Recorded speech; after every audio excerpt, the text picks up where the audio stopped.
The Experience Children's Museum's mission statement states as the following: to provide a safe, family-centered educational experience that inspires creativity, exploration, and imagination through play, interactive exhibits, and innovative programming. The Experience Children's Museum is open Tuesday through Saturday, 10 to 5, and Sunday, 1 to 5. Admission is $7.50 per person ages 2 and older. Children under 1 are free.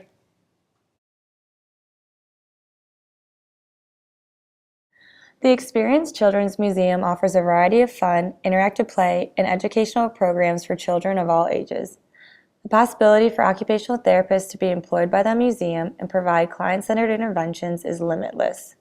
The Children's Museum is divided into 3 floors, which include the Creativity Floor, the Explore Floor, and the Imagination Floor. Additionally, there is a Discovery Corner. On February 18, 2018, we conducted a personal interview with Tammy Fowler, Assistant Director at the Experience Children's Museum. During our interview, Tammy provided us with an in-depth tour of the facility, as well as occupational therapy programming ideas. We also got hands-on interaction with the exhibits, allowing us to experience the museum from a child's perspective.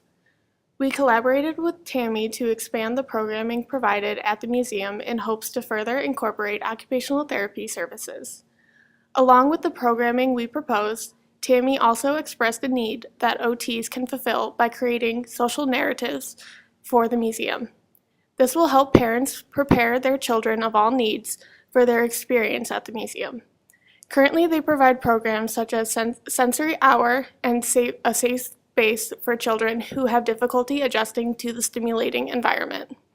Tammy stressed that in order to stay relevant in the community, the museum must expand upon these services. She was very open to the idea of employing an occupational therapist in the future or hosting Level 1 students to implement these programs. The Discovery Corner is an outdoor garden filled with plants, shrubs, and pathways, allowing children to connect with the outdoors. The Discovery Corner allows children to develop language, discover and investigate the natural world, practice mathematical concepts, develop a positive sense of self, actively participate in learning, express their emotions, and move, all while interacting with nature.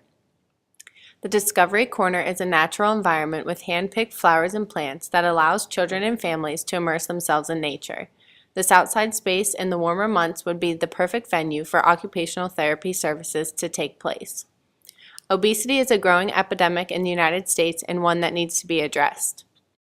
In a study conducted by Bouch 2017, he states, more than a fifth of reception year children were overweight or obese. Children dealing with obesity are at a greater risk of other health-related issues that pose a threat to their overall health and well-being. Due to the staggering increase of childhood obesity, there has also been an increase in the amount of children diagnosed with type 2 diabetes and heart disease. Children who are obese or overweight are also more likely to become overweight or obese adults. It is our job as healthcare professionals to educate children and families on the effects of obesity to help put an end to this growing crisis. The article, Tackling Childhood Obesity, focuses on healthcare professionals and their lack of confidence when addressing this topic. This article discusses the healthcare professionals' ability to help parents identify if their child or children are obese or overweight. They also can offer support to the family and also provide them with resources and information regarding a program that would be beneficial. Healthcare professionals have the ability to educate and help families implement a lifestyle weight management program or refer parents to a pediatric obesity specialist. This article highlights the importance of early intervention in educating families sooner rather than later about potential health concerns. It is also noted in this article the unwillingness for parents to accept that their child or children may be obese or overweight. The author states, most parents are unwilling to accept that their child has a weight issue, despite the healthcare professional's diagnosis, as they conform to the belief that a big child equals a happy child. An occupational therapist employed at the Experienced Children's Museum could provide education to families and children by promoting healthy lifestyles through hands-on activities, making this difficult topic easier to address. The groups conducted by the occupational therapist could consist of gardening, trying new foods, and education concerning nutrition to help encourage positive lifestyle changes. These groups could be used as an avenue to not only educate, but to also provide support to these families. This topic needs to be addressed by someone who understands the cultural and socioeconomic factors that affect the health of these children while presenting it to parents in a sensitive and respectful manner. A child dealing with obesity may have difficulty playing on the playground or participating in organized sports, which is critical for peer interaction and physical development. Occupational therapists can take on the role of addressing obesity and providing education to allow these children to live their lives to the fullest. As stated by Bouch, health professionals therefore ought to inspire individuals to establish healthy attitudes rather than just providing information to change unwanted behavior. By implementing these groups, we can get families involved in the education to hopefully inspire them to lead a healthier lifestyle.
Typical children enjoy playing sports, socializing with friends, running around on the playground, and venturing out into the community with their families.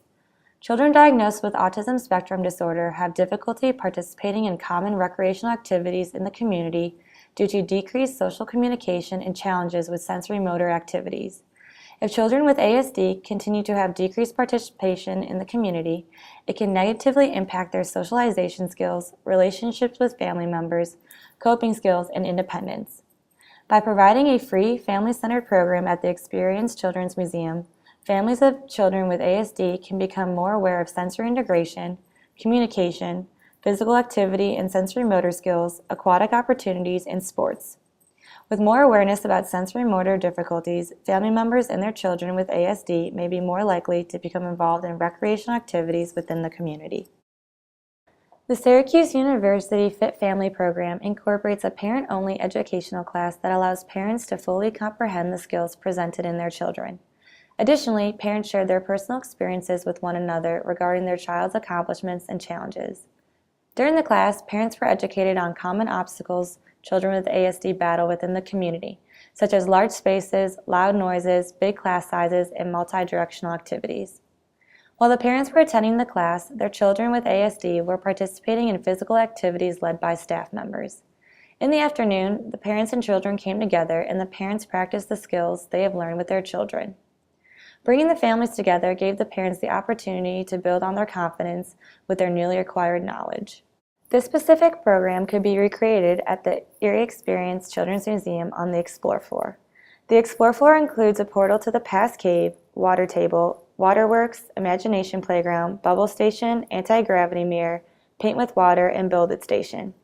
The children with ASD would benefit from completing their physical activities on this floor because the stations include vestibular input, proprioception, and tactile defensiveness, which are all sensory motor stimulations.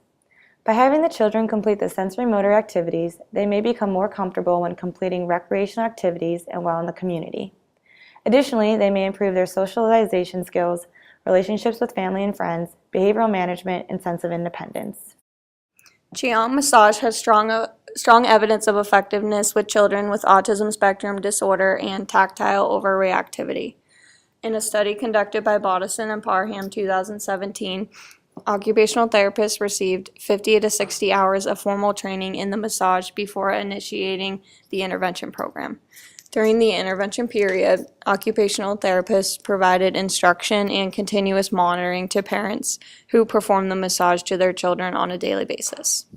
Within the Erie Experienced Children Museum, an occupational therapist could be utilized in helping to improve SI difficulties in children. The museum is a largely sensory stimulated environment which could be difficult for children with SI issues to engage in. Many children with SI issues who are visiting the museum may be overstimulated by their environment. For example, the creativity floor has an art studio, tactile wall, and Lego wall which could be challenging to participate in for children with SI issues. These floors are supposed to be an opportunity for an enjoyable experience for children, but in children with SI issues, it might be a distressing and very unpleasant experience for them. So an occupational therapist could be a benefit to essentially help these types of children be able to engage and participate in play experiences within the Erie Experienced Children Museum. The massage is just one type of intervention that has reported positive effects in children with SI issues. An occupational therapist who is trained in this type of Qigong massage intervention could be a benefit to both children and parents. The occupational therapist could provide an educational session to parents or caregivers of children outlining what sensory integration is, how to deal with children who suffer from these difficulties, and some of the effective interventions for SI. For example, one of the educational sessions could focus on proper implementation techniques and procedures for administering the massage to children with autism spectrum disorder or tactile overreactivity.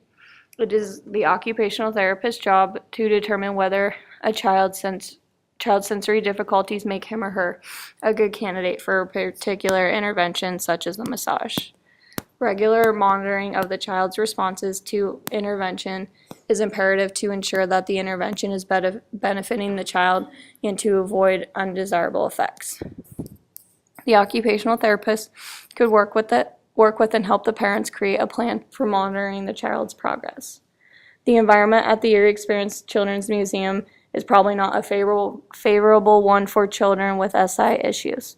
So ultimately the goal would be to slowly reduce sensory difficulties and allow the child to engage more within their environment.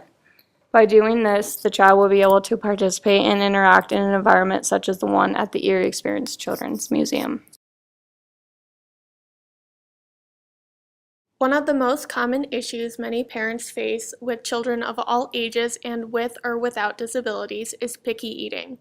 Johnson, 2017, describes in her research that although eating is a basic occupation essential for nourishment and survival of the body, as many as 30% of typically developing children and 80% of children with developmental disabilities experience feeding problems. These issues can greatly impact a child's ability to participate in eating and the caregiver's stress over mealtimes. An occupational therapist can help develop and implement mealtime goals and strategies that can improve participation and decrease stress for both the caregiver and the child during family meals. Johnson, 2017, implemented a research study that utilized the Canadian Occupational Performance Measure, the Goal Attainment Scaling, and the Montreal Children's Hospital Feeding Scale to determine areas of decreased occupational performance, caregiver goals, and severity of feeding difficulties. The Mealtime Behavioral Questionnaire was also used to determine issues such as food refusal and gagging. During the intervention portion of the study, an OT actively consulted with parents about their child's tendencies and needs. The OT then assisted the parents in developing mealtime goals and strategies to address their child's picky eating. At the end of each session, each caregiver had a mock family meal with their child and in which they practiced implementing their goals and strategies with the OT supervision and assistance nearby. The OT was able to observe the caregiver-child interactions during these sessions and was able to provide detailed tips and strategies that the caregiver may not have been aware of. The results of this study showed that occupational therapy intervention can greatly increase the success of caregiver-child interactions during mealtimes and ultimately decrease inappropriate feeding behaviors and caregiver stress over mealtime and providing a healthy diet to their children. This type of intervention could be implicated in a group setting on the imagination floor of the Experience Children's Museum. This floor offers a miniature lifelike old town with a doctor's office, bank, Wegmans Kids Market with shopping carts and realistic store aisles, and a Donato's pizza shop where kids can pretend to take orders and build pizzas.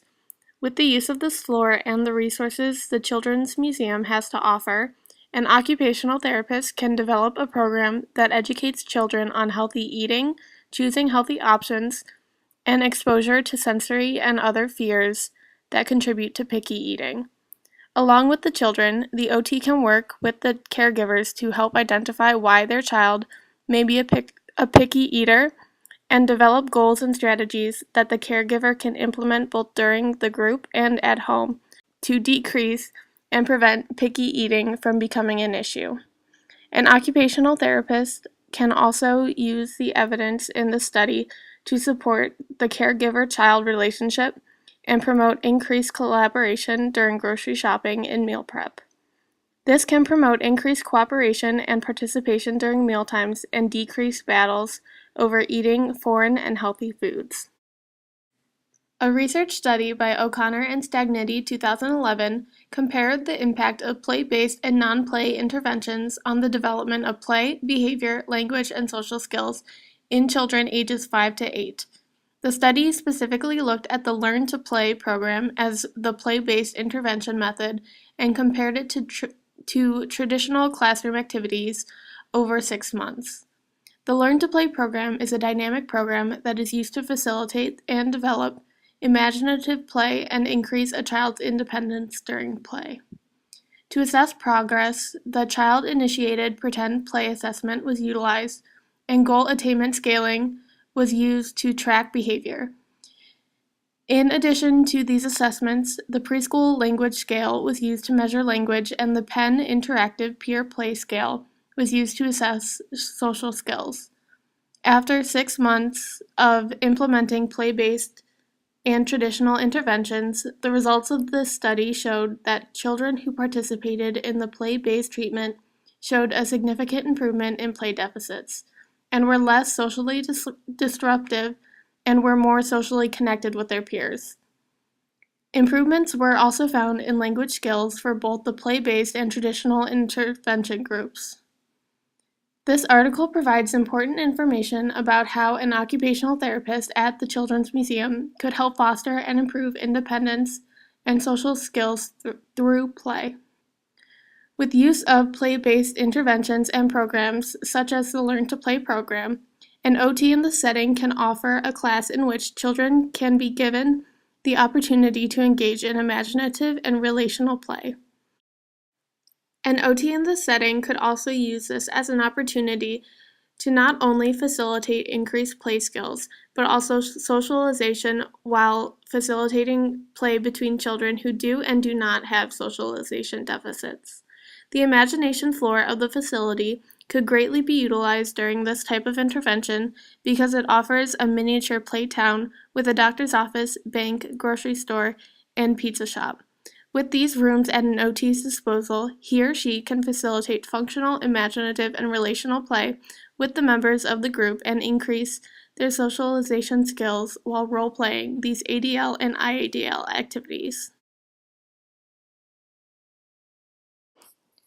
AOTA's Vision 2025 states, occupational therapy maximizes health, well-being, and quality of life for all people, populations, and community through the effective solutions that facilitate participation in everyday living. The Centennial Vision states, we envision that occupational therapy is a powerful, widely recognized, science-driven, and evidence-based profession with a globally connected and diverse workforce meeting society's occupational needs. As we become new practitioners, it is important to keep these visions in mind when discovering emerging practice areas to work in. The specific program we created will be beneficial at the Children's Museum because it can improve children's health, well-being, and quality of life, address societal needs, encourage growing diversity in the profession, support practicing cultural sensitivity, and utilize evidence-based resources to guide the best practice.